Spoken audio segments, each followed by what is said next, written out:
मैं नवनीत वर्मा आपके अपने चैनल गुरु बंदगी में आपका हार्दिक स्वागत करता हूं।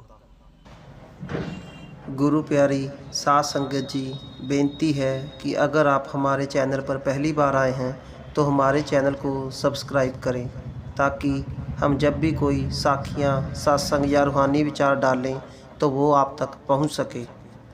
साध संगत जी, जब भी हम भजन सिमरन पर बैठते हैं तो क्या शरीर का सुन्न होना ज़रूरी है?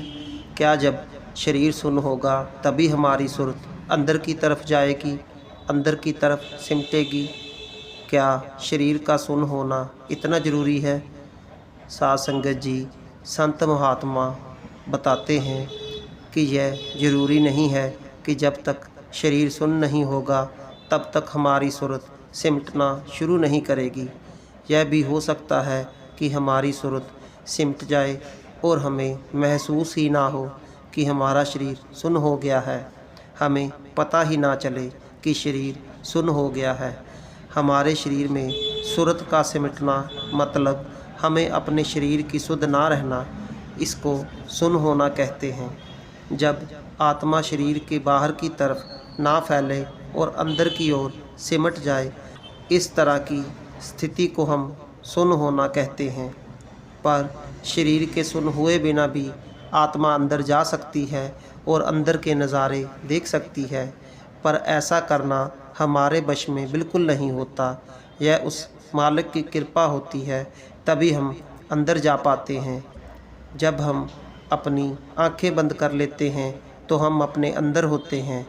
जब हम अपना ध्यान तीसरे तिल पर लाते हैं तब हम अपने अंदर होते हैं।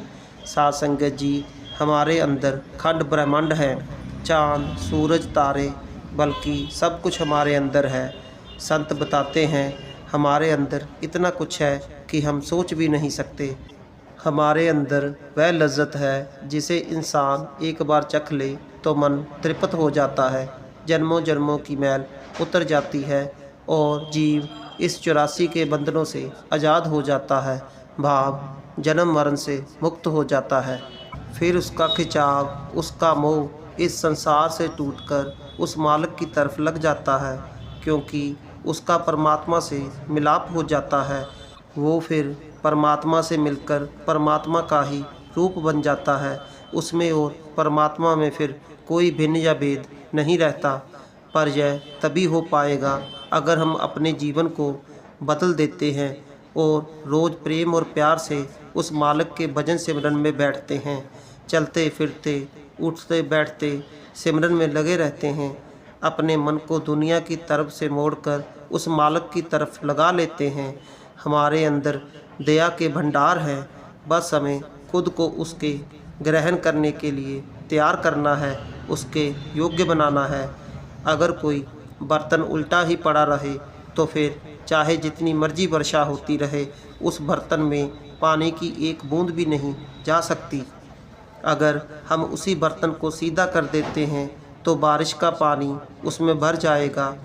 इसी तरह उस मालिक की दया हम सब के अंदर बरस रही है, पर हमने अपना बर्तन उल्टा कर रखा है। हमें अपनी चेतना को समेटकर तीसरे तिल पर लाना है, जहाँ पर उसकी दया मेहर 24 घंटे बरस रही है। सो साध संगत जी, यह ज़रूरी नहीं है कि जब तक हमारा शरीर सुन्न नहीं होगा तब तक हमारी सुरत सिमटना शुरू नहीं करेगी। ऐसा भी हो सकता है कि सुरत सिमट जाए और हमें महसूस ही ना हो कि शरीर सुन्न हो गया है। सो साध संगत जी, अब हम आपसे इजाज़त चाहते हैं। अगर आप रूहानी विचार, सत्संग या साखियाँ सुनना पसंद करते हैं तो हमारे चैनल को सब्सक्राइब कर सकते हैं।